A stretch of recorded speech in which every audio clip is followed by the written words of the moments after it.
to all of us, and we all congratulate you for that, to deliver this evening's address. Bright jewels of India present on the dais, respected Padma Vibhushan Dr. Sreedharan, respected Shri Ramadorai, Shri Khorakiwala, Shri Pandey, distinguished ladies and gentlemen.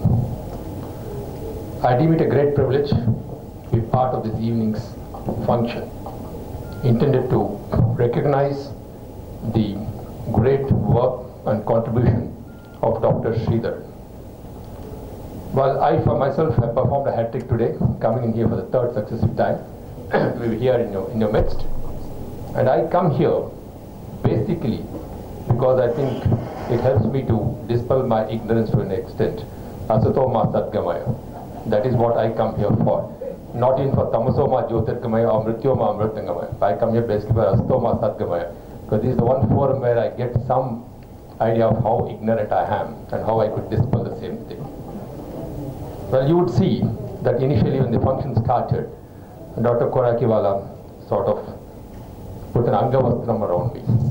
He called it an Angavastram. It was obviously intended to cover the Anga of ignorance. Whereas when it came to Dr. Sreedharan, it was called a shawl. So